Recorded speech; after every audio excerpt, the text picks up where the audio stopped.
Hi, I'm Lisa Leiter. Here's your Chicago Business Today midday report. Ohio is reportedly dangling an incentive package in front of Sears worth $400 million to move its headquarters and 6,000 employees to the Buckeye state. That's according to the Columbus Dispatch, which also reports the deal is worth about 4 times what the state of Illinois is offering the company. The news comes in the wake of the state lawmakers' failure this week to pass a tax break bill before adjourning for the rest of the year. Sears isn't talking about the offer, but did try to reassure workers yesterday in an internal memo, saying it's keeping its options open. The Daily Herald reports that and says Sears will continue to work toward a resolution. Well, the SunTimes could have new owners. A group of investors is talking about offering $14 million plus the assumption of debt to buy the paper, according to sources. The group includes Merrick Ventures CEO Michael Farrow and John Canning, the chairman of Madison Dearborn Partners. The SunTimes would not comment on the story or even say whether the company is in talks about a sale. Last year, the SunTimes lost its chairman when part owner James Tyree died.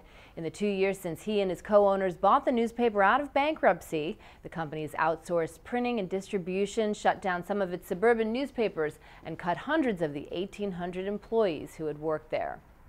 Well, tech startup Power to Switch has raised $1.3 million in funding from a group of Chicago investors. The company was the subject of my Entrepreneur in Action series a few months ago. The site allows consumers to choose among energy providers. The funding was led by OCA Ventures, Hyde Park Angels, New World Ventures, and I2A, along with private investors, including Accelerate Labs' Troy Hanikoff. Power to Switch plans to use the cash infusion to hire, increase marketing, and expand the business into other states where energy markets are deregulated.